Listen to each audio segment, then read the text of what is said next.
নির্বাচনের জন্য সরকারকে বাধ্য নয় বরং সহযোগিতা করবে জামায়াত, জানিয়েছে বাংলাদেশ জামায়াতে ইসলামীর আমির ডাক্তার শফিকুর রহমান।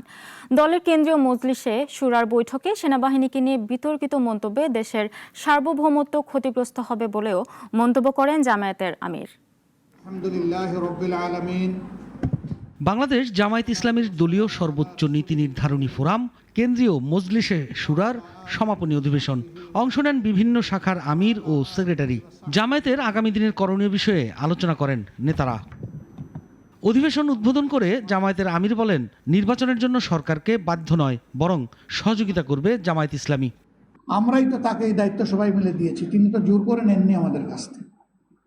তিনি তো আমাদের প্রতিপক্ষ না, তিনি এখন সরকারের অভিভাবক।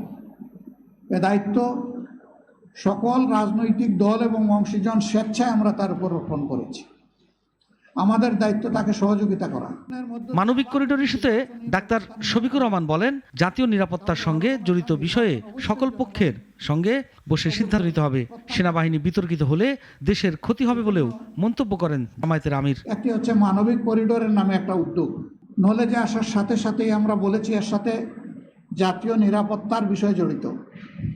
সুতরাং এই বিষয়টি ভেবে চিন্তে আগাতে হবে, হুট করে এটাতে কোনো কিছু করা যাবে না এবং সকল পক্ষের সাথে না বসে এই ধরনের কোনো উদ্যোগ নেওয়া দেশের জন্য কল্যাণকর হবে না।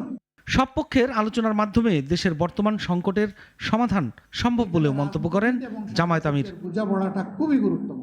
সাইফুল শাহিন, নাগরিক, ঢাকা। ইতিবাচক ভূমিকা। ওয়ালটন আবারও মিলিনিয়ার অফারে ওয়ালটন ফ্রিজ কিনে আপনিও হয়ে যেতে পারেন মিলিয়নিয়ার।